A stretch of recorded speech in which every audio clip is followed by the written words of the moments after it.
Well, welcome everyone. This is the Grace Hour Show, Christian program that looks at different challenges and issues, and we want to help you with your faith. We want to help encourage you in the faith, the precious faith, and it's a biblical orientation that we're presenting here.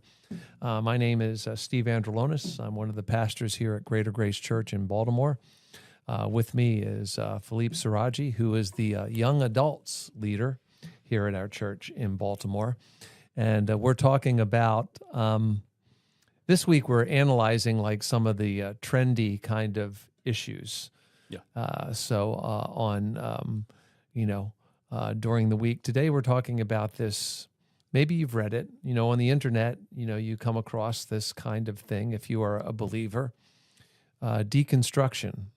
And we're going to talk about what this is and why it has sort of sunk its, I don't want to be too negative, but I'm saying why it has sunk its claws into Christian circles. Mm-hmm. And what does it mean? And of course, with the internet, you can really say anything you want at any time you want with very little supervision.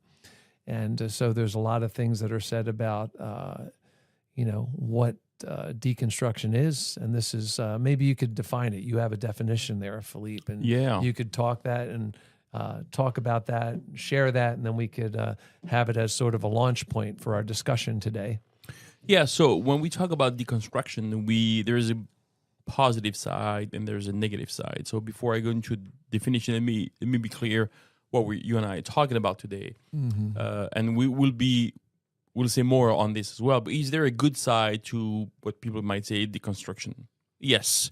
If I come from a very legalistic background, I have to relearn what I've learned because I realize maybe I've been lied to. So it's not because I've been in the church for 20 years that there's nothing wrong with my belief. Maybe where I went to church, the pastors, the leaders, the teachers were not grounded in scriptures. And we know it's obviously the case because with so many different families in the evangelical world, someone has to be wrong. You can either lose your salvation or not. You lose your salvation. Not everybody can be right. On the sacraments, on the way we do church, on the role of the finished work in people's life. So if I grew up in a certain way, which I believe as a Christian is wrong, then I have to relearn my Christianity. So in a way, I have to deconstruct some of the things I've learned to rebuild on a stronger foundations. So that's good.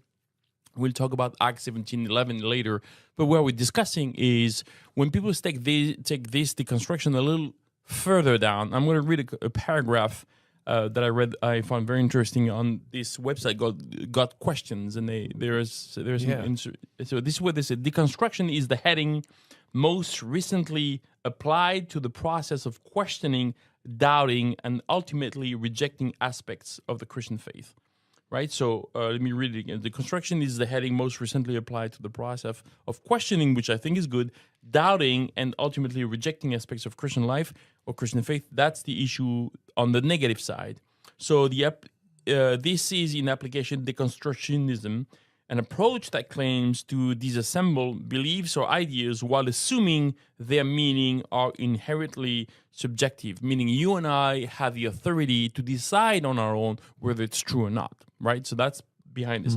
Both the trends and this title reflect backlash against the unfortunate habit within some religious circles to downplay deep questions and ignore those who hold them. Point being is, I was discussing with Pastor Taggart the other day about something, and we realized, and he came with these sentences, with these two words: we radicalize when we marginalize. So I radicalize someone when I marginalize them, meaning that if you come to me with questions and I push you away because you have legitimate questions, you will become a radical. So you may enter into deconstruction because I don't give you room. I don't give you the necessary room for you to ask those questions. So to openly investigate the nuances of belief, even changing one's convictions, that is a biblical concept. Yes. Right. I'm sure if you look back in your life, there's things you believed 20 years ago you don't believe anymore. It's not because you've changed your view on scriptures, is that we've grown and we realize, I was wrong on this. So that's what we're talking about today. There is two kinds of deconstruction. The positive kind, which I wouldn't use the word deconstruction, would just be open to the Spirit to show me scriptures. That's not. And then on the negative side, deconstruction is for me to be autonomous from the Word, autonomous from God, have a very subjective experience to defining whether I believe something from the Bible or not. Right? Yeah. Yeah. That's, when we think about it, it's, the book of Proverbs does talk about soul structure in a way, and having the rooms of your soul sort of furnished in a certain way. And so we understand that those rooms can, they might be full of, if you're a hoarder, if you become like sort of a hoarder, you can crowd the internal part of yourself with a lot of stuff that really does need to be maybe taken out with the trash. Yeah. It is like you're saying, there is this, like, it is a biblical concept to like search to allow God to search your heart and to also examine yourself and to see, well, did I think this way? Did I think this way? I did think that way. And why did I change my thought process? That it came through either reflection or a message that I heard. You're just growing. You're not. You don't immediately. You don't immediately walk when you come out of the womb. Yes. You grow as a believer, Yes. and you learn, and you if you have if you're connected to a good community, a good faith community, a good church community, you have people that encourage you and show you the way and allow you space to ask your questions. I think that's the big thing, the negative thing, the negative connotation. Like you're saying, we don't want to marginalize anyone who is maybe wrestling with their skepticism of what they've read in the Bible. It's like you can only go so far on a faith that is not your own. Yes. Like if you are living on a faith that you were birthed into, and it was a faith that your mom and dad, pushed you into. Why are we going to this church? Why are we going to this right now? Well, because that's what we do. This is what our family do. And as long as you live here, you're going to be a part of this. And then at a certain point, you become an adult, responsible for your own, your own living space and everything like that. You got to think for yourself. You got to start thinking for yourself. And I don't believe that. I don't believe like you believe. And then really, we have the one part of it is like people who are deconstructing. Maybe they really. Do you think it's possible that people who are chucking these things never really develop their own relationship with the Bible, with Christ, and with the body of Christ? I mean, I'm saying yes, but of course I cannot speak for people's motivations and heart. This is between them and God. Romans 14 is very clear, and they stand and fall before God. But on the other hand, though, you said something interesting. Like you cannot live on the faith that is not your own. And I think you're nailing it by just saying that, because let's use two words to express, maybe to unpack what you just said. We can have opinions and we can have convictions. Both are good, except some convictions need to be convictions and they cannot be opinions, and vice versa. The way I like to present it for myself is I'm thinking about these concentric circles diagram, where at the core we have the what we call the cardinal doctrines. If you don't hold to those, we cannot have fellowship. We can be friends and neighbors, but we're not Christians. We cannot be both Christians. If you believe that Jesus is not God, then you're not a Christian. So it's something that separates religions. And then you have the second level of like important major doctrines, where that separates maybe denominations. You don't believe. You believe you can lose your salvation. I don't. Can we collaborate? I don't think we can. This is a different gospel for me. But you're born again Christians, and I welcome you. And then you have minor doctrines, which is maybe in my church we take communion once a month. In your church, you take communion every time you gather. Yeah. Can we work together? Yes, because when we get together, I will take communion with you because I love to take communion. It's not a matter. It's like it's a difference. It's a difference in practice. And the last circle of differences would be the opinions, where we are in the same church, we go together in the same service, we just don't agree on some things that are maybe not legislated in the Bible. And if we don't know the difference between the core, level 1, level 2, and level 3, then we are going to be going to be confused. And I think that's when. So as a Christian, I need to grow in understanding what are convictions, what are opinions. Like, can I go to church here in Baltimore and hear something from a pulpit and disagree with it? Yes, if these are opinions. Maybe, I don't know, let's say maybe a pastor gets up and says, I think a Christian should get up early in the morning, like 5 o'clock, and pray for 2 hours. Okay, well, maybe I go to bed at 4 o'clock because I have a night shift. Yeah. I'm not going to get up at 5. And am I going to lose my faith over that? No. These are opinions. He's giving me an example of what he or somebody else does. I don't have to apply this to my life.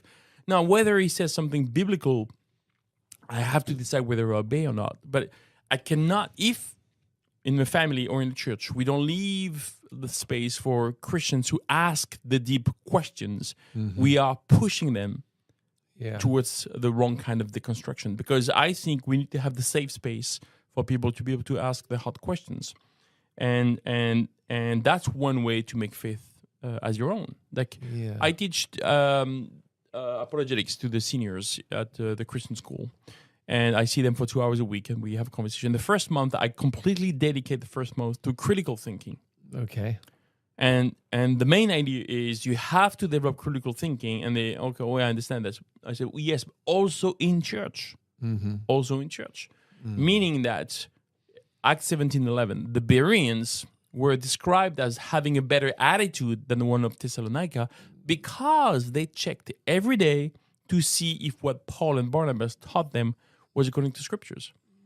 So when you think about this for a second, okay, first, they are better than the other ones because they check things. And number two, they have the best guys in town available, the Apostle Paul. I don't know if the Apostle Paul come to our convention one day, that's going to be the biggest day of our life. This is the biggest preacher of 20th century of Christianity. He was under the same scrutiny as anybody else. So Luke, who writes the book of Acts, is actually explaining to us, you need to fact check. That's what we need to do. So when we foster that environment for our young people, for anyone in the church, then in a way we allow them to deconstruct some things, build convictions, and they don't need to reject the word of God by go all into the wrong kind of deconstruction. That's what I believe. Yeah, you end up, well, I mean, the thing is let's put it this way. You could enter into a process of deconstruction just because, it's the popular thing to do. It's like you become like, and now you're deconstructing not because you're really searching your own interior, your own interior. You are, you saw something, you read something, and you decided, well, I'm going to do this because, it seems like something cool to do. Yeah. It's like it's a popular thing to do. So I'm going to enter into the language. I'm going to borrow the jargon, the words that go with it, and I'm going to enter into a. It's not really unfaithing. You can't really unfaith. Let's just get it say. Yeah. You can't really unfaith. You live by faith. You live by faith. You got up this morning, right? You got up this morning, right? And we drive on the highways to get to our offices, right? And we're living by faith. We're living one that our vehicle can reach the speed and 10 miles above the speed, which is a pretty safe, not avoided.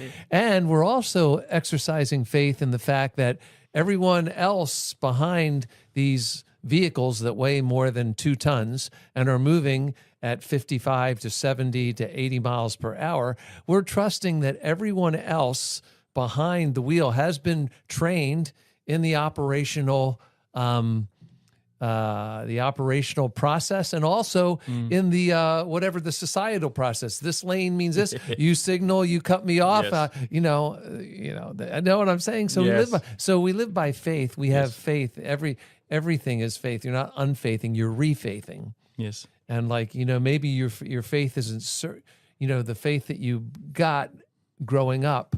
You feel like it just doesn't work anymore. Yes. And that's a thing, like, it just doesn't work anymore. But it isn't like you have no faith. It's like it's the place that you are directing your faith. And we're saying, like, this is a healthy thing. You should know why you believe what you believe. Yes. It's like it's a part of the basic process of searching the scriptures. Jesus exposed himself to questions all the time. Yes. And he didn't always give answers that people liked. He was, I'm reading in Luke chapter 20 about, he was questioned about three things. His authority, why do you do the things that you do? And Jesus said, well, let me ask you. You tell me. And so he answered their question with his own question. John the Baptist, did he have the authority of heaven or not? Now, John the Baptist was counted as a prophet, and he had stood up to Herod, and he'd lost his head. And if they had said, no, he's not from heaven, that group of people would have been stoned. Jesus, and then death and taxes. Yes. Like he answers, and all those things, he's addressing these things. And, so Jesus opened himself to questions himself. And then, one guy asked him, what is the greatest commandments? And Jesus answered, what do you think? Yeah. It's like, so we know that Jesus had this kind of back and forth kind of thing. It's like, if you have been in an orientation that's legalistic, and I would say that, you probably need to implode that. Yes. You need to deconstruct that. You need to carry out that kind of stuff that's making it impossible for you to see Jesus for who he really is. Yeah. But really the way that you see the Bible, the way that you see the scriptures really relate to like how you answer the question that Peter answered. Yes. Who do men say that I am? Well, they say it is. Well, who do you say that Jesus is?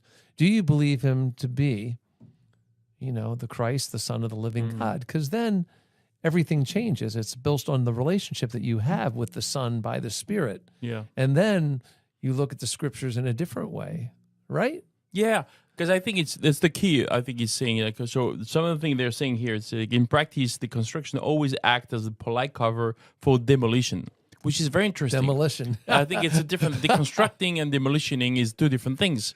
So I think we could word. I don't think the word deconstruction actually describes what people. I think it's we should use the word deconstruction the positive way and demolition in the negative way. Okay. Because So two different words. That's very different, and that's because demolition is like it's the it's a wrecking the ball. wind, and the wind carries away the dust that's left. Yeah. So So let me repeat again. So the point being is that what we're saying is that in any environment, school, family, church, we need to understand that fostering an environment of healthy questioning should be encouraged. Yeah. Kids need to know, young people need to know, teenagers, young adults, and new Christians who come to the faith can ask this question. Can I ask this question? Yes, you can. I don't have the answer. I encourage you to look it up, please. These are some resources. Go ahead and read those. But what about this? What about this? And I remember when I was director of the Bible College here in Baltimore, I got a student who came and he registered for classes and says, I'm here because I don't know if I believe in God. And my answer was, well, you're in the right place. It's like, what the heck? Well, no, if people are not, but he's questioning and he's asking. So I told him, how about this? You and I meet once a week. And every time you have a question, I'll give you a chapter to read in a book. And then you come back and you're going to have a conversation. It lasts you for a semester and a half. I won't say who it is, but now this guy is a missionary. He loves God. He cleared this question. And the reason why I approached it this way, because I remember when I was 16, 17, I think I said the story several times, but I'm going to repeat it again. In France, when you're in high school, the last 2 years, you major, right? So like in America, you major in university. You're in France, focusing. Yeah, you're focusing your direction. Yeah, so junior and senior, you're focusing on where you're going to go after. Yeah. So I majored in philosophy and literature. So it means like you have 8 to 12 hours of these in 25, 30-hour a week. So the vast majority of your class are in your major. Mm-hmm. And I took this because I was in the church and I just didn't want to live as a Christian. The thing is, this is my chance to intellectually defeat my convictions so I don't have to live as a Christian anymore. Mm-hmm. And so I understand the process. I want to be free to be able to do like everybody else. Here I am, this weight of conviction that I have.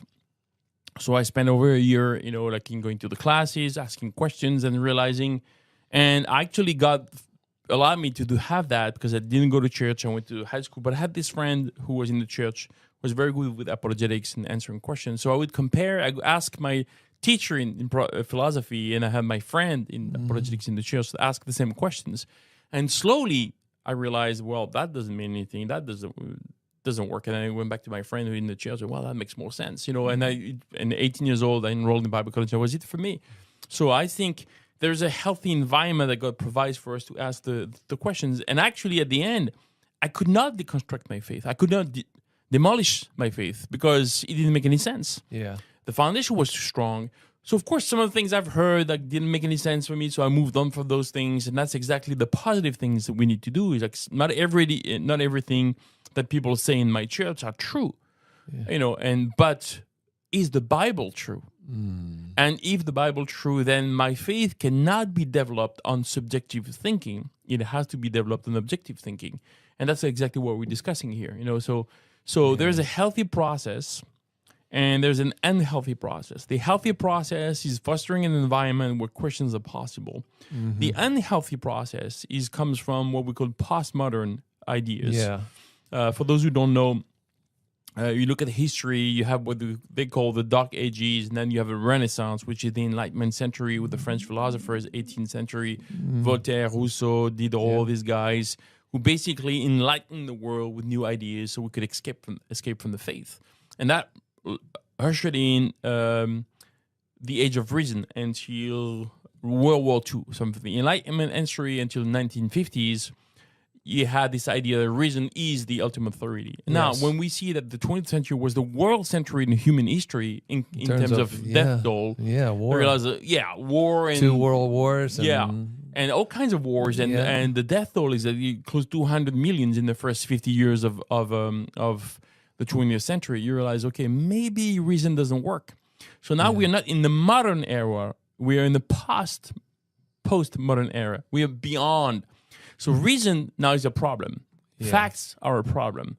Let's have a subjective approach to life, and everything will be okay. And I think this creeps into our understanding as Christians that my convictions are actually subjective. They don't come from scriptures. And so I have to deconstruct any authority that comes from scriptures, so I don't have to obey that. And I think it's a major problem. Yeah. Well, that's interesting. Yeah.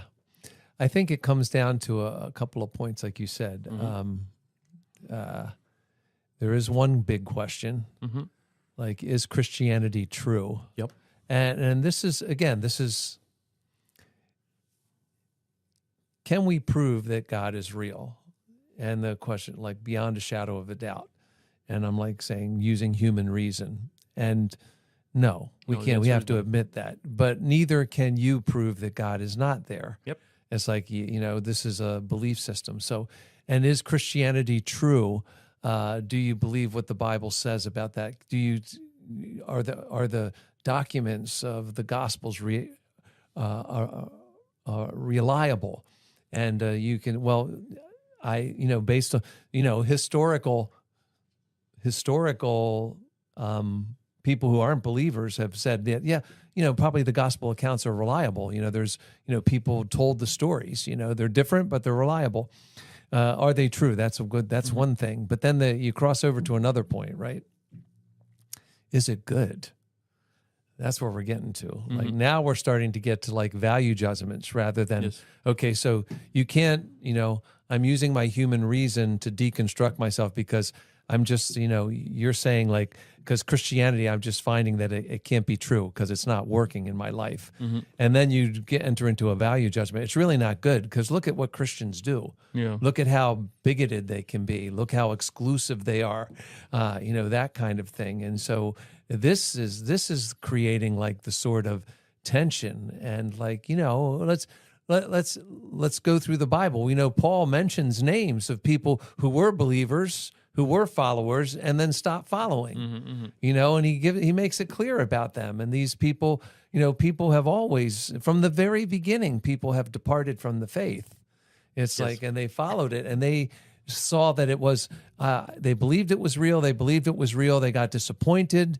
It wasn't satisfying them the way that they thought it was going to satisfy them, and then they become non-followers. Yes. And they leave. They're no longer with people that they were talking about, and that's the big thing. Like you're saying, is like, we've entered into this era where,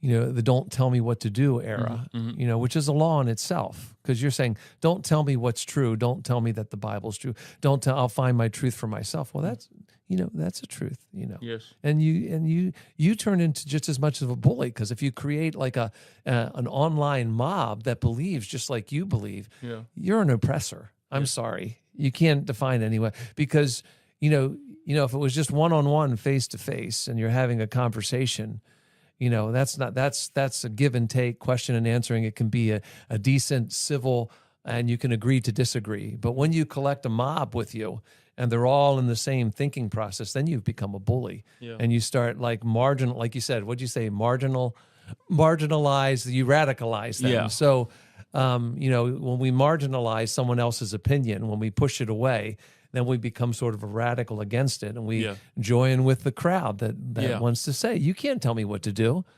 You can't, there's no law. You can't tell me what to do. Well, the fact that you're making a law about me not telling you what to do. Yes. Because I'm not going to use the Bible to tell me what to do. It's like, you've just created an absolute. Congratulations. Yeah. There are no absolutes. You just created one. You just did. Just by saying that there are no absolutes, you've created an absolute. So how can you be absolutely right that there is no absolute? Yes.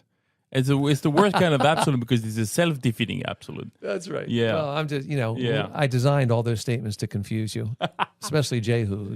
It's his birthday, right? Yeah, well, it's his birthday when we're recording it. This is pre-recorded, so you can still send him messages, because you'll be a couple days late. Yeah, there we go. Because in case you want to know, he was born on August 12th, which is a very good birthday. I think August is a good month to be born, so he's almost like, I don't know, he's between 15 and 25, somewhere in there. So that's something like that. Nobody knows exactly. It's a mystery. Anyway, so go back to deconstruction. That's just our comic relief. We're getting back to the serious topic here. Serious stuff. So there's something here that I'm looking at, some of the questions, right? So maybe, like, how should Christians talk about deconstruction? Well, there's a healthy process. I think we described that, of systematically breaking down one's beliefs in order to find the truth, right? So, for example, like I'm asking, okay, so I'm going to say something. It's interesting because I have an exercise with some people, because it's interesting in the age of social media.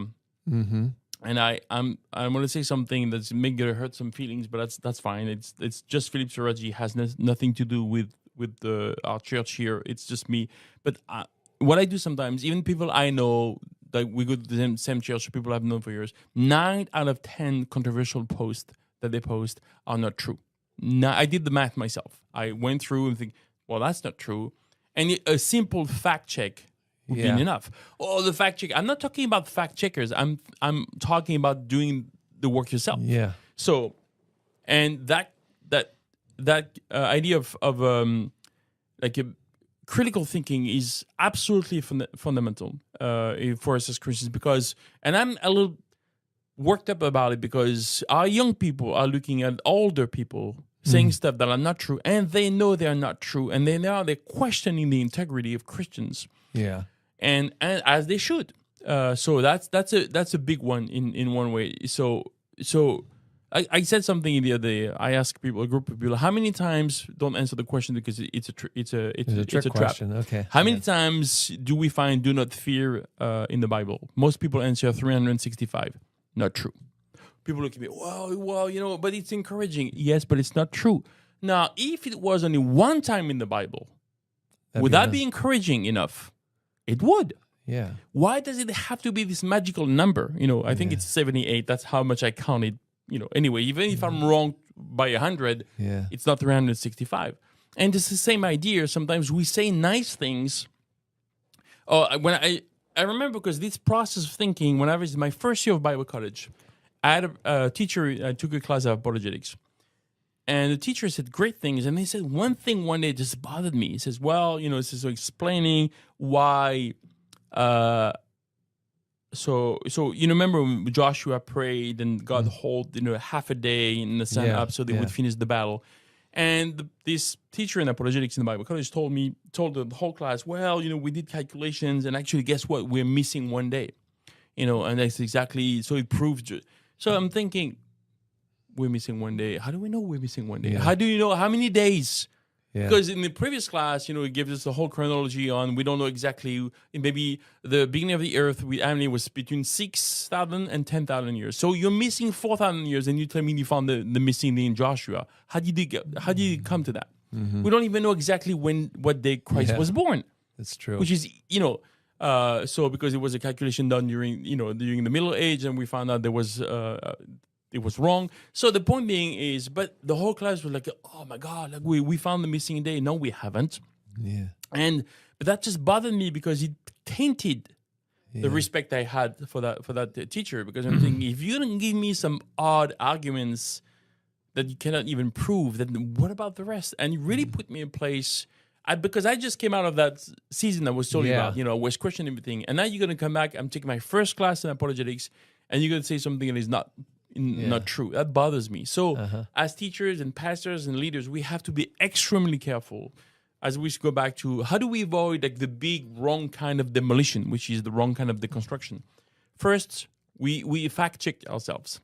Yeah. We teach the Bible, not our opinions. We foster an environment where we allow people to ask their hard questions, and we welcome those questions by giving as much answers as possible, and we let people deal with their things with God. But we do have to be adamant on the fact that we believe, and that's one thing that I say when people ask me questions, okay, before we talk, we need to have an agreement here.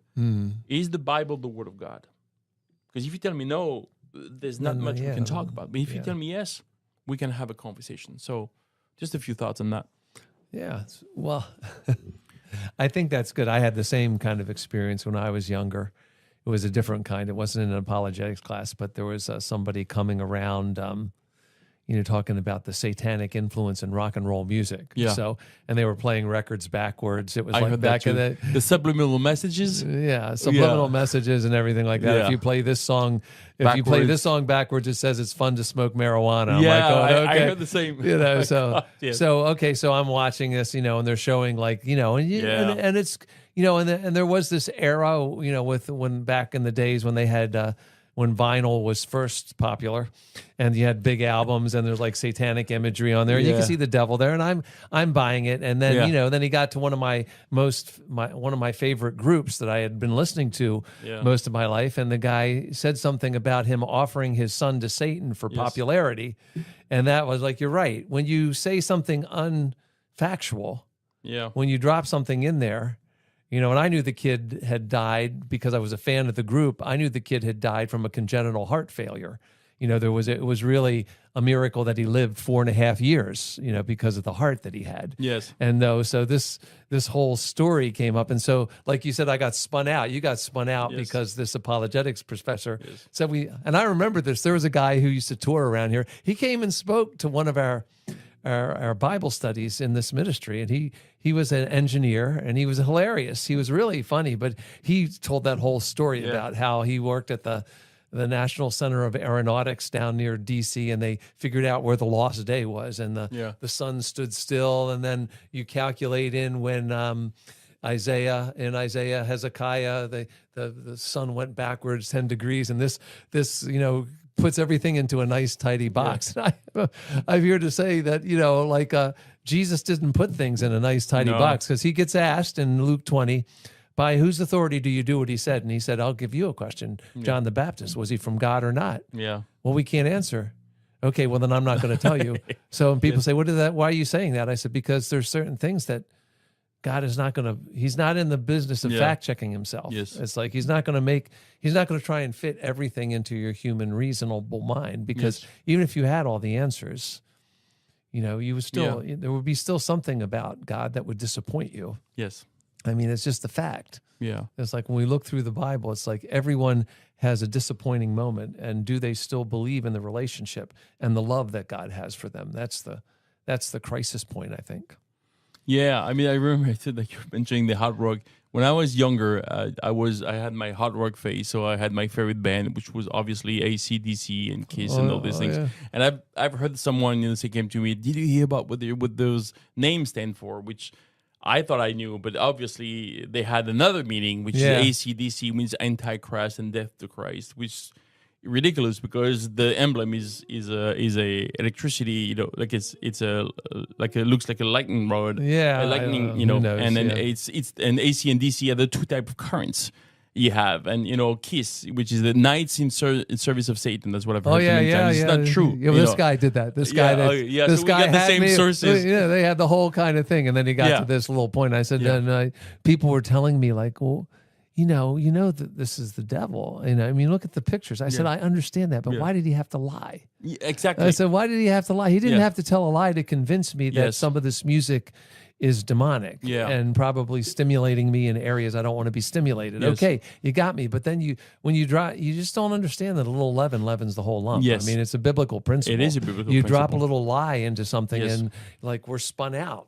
Yeah. Right? And that's what- that's what we're saying. Like if Exactly. you have your doubts about Christianity, ask the questions. And we don't want to be stiff-arming people. Exactly. Stiff arming is a good expression because that's exactly what you're doing with young people. Like, that's what I heard when I was a kid. Oh, you need to drop it. Tell me to drop it because they worship Satan. I didn't know that before. I dropped it. But I didn't drop it because someone told me lies about it. And I think in a way, if I would have dropped it because I believed the lie and not believed the truth, then I would have picked it up later on. Yeah. Oh, you lie to me, then I'm going to listen to even more. So the point being is, I think when we're discussing about this deconstructions, we can look at these guys are weirdos, they're deconstructing, demolitioning, whatever it is. So we, of course, I think it's a mistake. But as leaders, which you and I are with our people, we have to be very careful in what we communicate, how we argue for things. It has to be neat and biblical. Because if I come up with fake arguments, they're gonna find out those fake arguments, and then they're gonna turn back to, okay, so you don't know what you're talking about. So if you don't know what you're talking about in this area, then do you know what you're talking about in this area? And then we're kind of discrediting ourselves, and we're also discrediting the scriptures because we're not doing a good job defending it. We are doing a good job defending things with lies, and that's a very bad way of arguing. Yeah, I think that's you're onto something with the language here we're using. We're kicking around some of these words, like you're saying. Okay, deconstruction. We're saying that's a positive because yes, there are parts of if you want to make something more stable, more attractive, more up to date, then you got to get rid of the stuff that doesn't belong there. That isn't serving well. And then, but when you demolish something, it's irretrievable. Mm-hmm. But then you get to this other D word, which is like you're right. Like a lot of the deconstruction is trying to discredit the Bible and Christianity. Mm-hmm. Okay, you can't prove to me that this is true, so I'm not going to believe it. And by the way, now I'm just going to say it's not good. It just doesn't work. That you've probably heard some. It's just not working for me. Yes. And that's a hard question to answer, isn't it? Yes. If you get a young person who comes to me like, prayer's not working for me. Mm-hmm. Reading the Bible's not working for me. I just don't think Christianity is, the first they say it's not true. I'm just not finding it to be true. But what they're really saying is like, it's not really good. It's not really good for me. Yeah. And we got to admit that there have been some fabulous, not fabulous. Let's see. That's the bad word. That's a good word. I want to use failures, catastrophic failures. Christianity, the Crusades, all those kind of things. Yes, we know that their false premises and drove a lot of that happening. We're sorry for that. But do you know who Jesus is? And do you believe he is who he says he is? And then you have to believe what he says about the Bible. Because if we're operating on Jesus and the Comforter, who is the Holy Spirit, then we have done the right kind of deconstruction. We've thrown out the old and we've allowed ourselves to become a new creation. Yes. Yeah, I think it's exactly. So in a way where people use the word deconstruction, though, the movement deconstructionism, it wasn't born in the context of what we're talking about. Deconstruction is, first it was a philosophical context, and then an architectural context. which in the idea of deconstruction, the philosophy means the same thing. Like, it's going down to the bare truth and minimum, and you may or may not find it. In architecture, it's also the same concept, making it it's not around anymore because actually it was self-defeating. And then it's interesting because there's, I think, a museum in Ohio, I think in the States, where to deconstruction architecture. So they have like doors that go nowhere, stairs that just, and so the idea of deconstruction. But the very point was, and I think it was pointed out by some apologists that said, well, you didn't apply the concept of deconstruction to your foundations. Otherwise, you wouldn't have a stair that doesn't go nowhere. So the point is, for you to be able to be, like, for people to be able to deconstruct anything, they have to be on a solid foundation. And I think it's the same argument we made when it comes down to faith. People say, oh, well, I don't need to believe in God, I have my reasoning. Yes, but for your reasoning to be capable of anything, for sure, it has to be built to reason. Otherwise, it's only an accident. The point that C.S. Lewis is making, thinking that my brain was not designed to think, it's the same odds as upsetting a milk jug on the floor and getting a map of London. That's his point. Yeah. So if God does not exist, and if all evolution is true, then you cannot know for sure ever that your reasoning capacities are capable of coming up with actually a sound way of thinking. So So even if I go, I'm going to use my brain to deconstruct the Bible, then the brain will not be reliable unless it was built by God, which is a self-defeating argument. Because now you have to argue for the existence of God to argue against it. Because otherwise your brain is not capable of thinking by its own. So it's the same concept here. So I understand that you want your feelings to be first.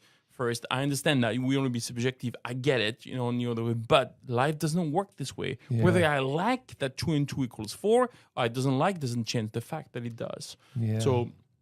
So in a way, like, we have a couple of minutes to finish, but the point would be, how can we help each other in the faith, especially with people who are going through questioning periods? Then let's be available to answer. And when we do give answers, let's give answer with as honest as possible. So we don't have all the answers, but we can lead people to God. I think there's the question for us, is to be to live as be kind, tenderhearted, abounding in the work of the Lord. I mean, that's what we want to do, is like we understand, if we've wrestled with these kinds of questions, to give space for people to wrestle with these kinds of questions. Like, and I think you said it very well. Like, if you're going to build something, you have to have a foundation somewhere.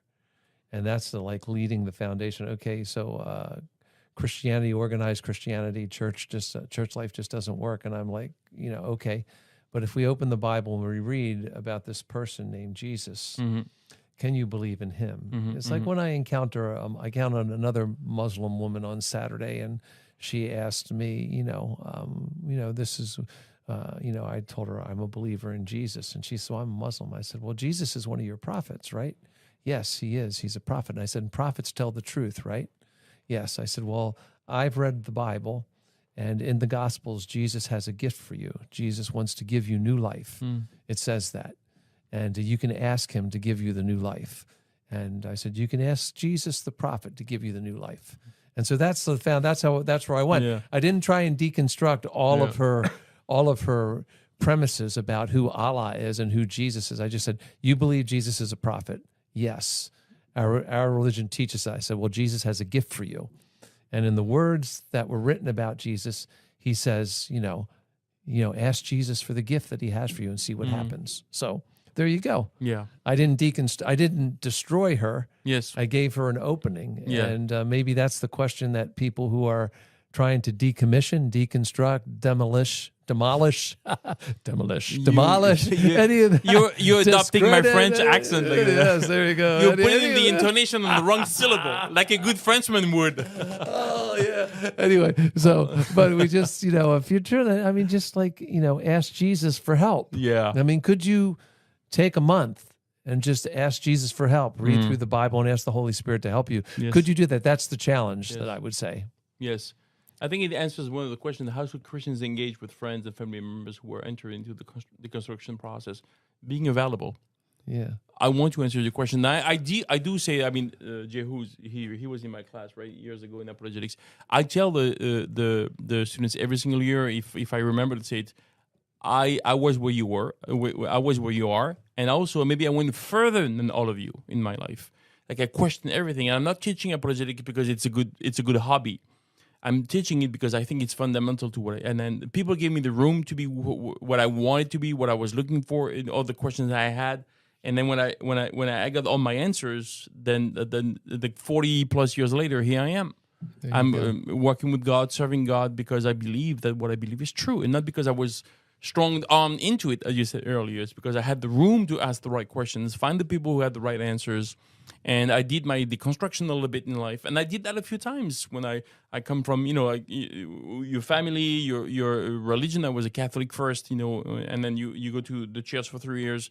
I'm not sure about that. I'm going to deconstruct over here, and I come back to this truth, which was way more stronger than what I had before. And then you go through, you work in the church, maybe a little more legalistic attitude. Then you learn things about leadership. I have to unlearn that. So you deconstruct that in that way. And then you my view of leadership has changed several times. Yeah. And I think in a good way, like it's not like completely revolutionizing my thinking, but it just fine-tuned some things that I thought it was the best way to do it. It's not, absolutely not.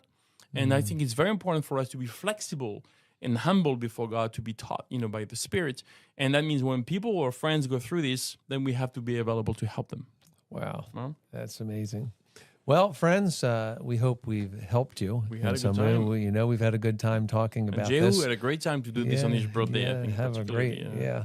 So this is the Grace Hour Show. We want to encourage you to subscribe to our show on the YouTube, Apple Podcasts, Google Podcasts, Spotify, and other places. And there is a website, gracehour.org, and you could find this program archived there soon. And if you want to listen all over again, but we encourage you, if you're having questions with your faith, open the Bible. God is good.